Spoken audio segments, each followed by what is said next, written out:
ভোর রাত্রে যখন সাহরি খাইতে উঠবেন, সাহরি খাওয়ার পর ফজরের আজানের আগে আপনি 10 মিনিট 5 মিনিট একটু আল্লাহর কাছে কেবলামুখী হয়ে হাত তুলে রুমের লাইটটা বন্ধ করে একটু আল্লাহর সাথে কথা বলবেন।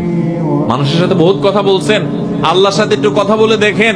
আল্লাহর সাথে কথা বলার স্বাদ আছে ভাই, অনেকে জীবনে একবারও এই স্বাদ পান নাই। একটু কথা বলে দেখেন। ভোর রাতে সাহরি খেতে উঠলে 10টা মিনিট একটু হাত তুলে কথা বলেন।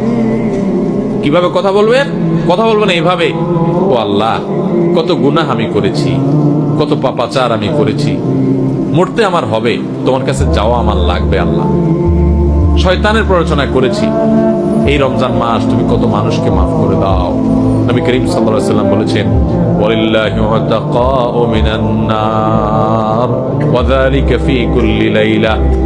রমজানের প্রত্যেক রাতে আল্লাহ তাআলা অনেক মানুষকে সাধারণ ক্ষমা ঘোষণা করে দেন, যে যাও অমুক অমুক অমুক অমুক, যাও তোমাদেরকে মাফ করে দেওয়া হলো, জাহান্নাম থেকে মুক্ত ঘোষণা করে দেওয়া হলো। আল্লাহ কত মানুষকে আপনি সাধারণ ক্ষমা করে দিবেন। আল্লাহ আপনার সাধারণ ক্ষমা পাওয়ার জন্য কোনো যোগ্যতার দরকার হয় না, আপনি চাইলে যাকে তাকে মাফ করে দিতে পারেন। দুনিয়ার প্রেসিডেন্ট প্রধানমন্ত্রী চাইলে একটা দেশের যাকে তাকে যা খুশি তা দিয়ে দিতে পারে। তাদের যদি ক্ষমতা, তারা তো মানুষ। আল্লাহ আপনি তো মহান সৃষ্টিকর্তা, আপনি তো চাইলে আমার সব অপরাধগুলো মাফ করে আমাকে ফেরেশতা বানায় ফেলতে পারেন, পারেন না আল্লাহ? তো আল্লাহ আপনি আমাকে মাফ করে দেন, এটা আল্লাহর সাথে কথা বলবেন।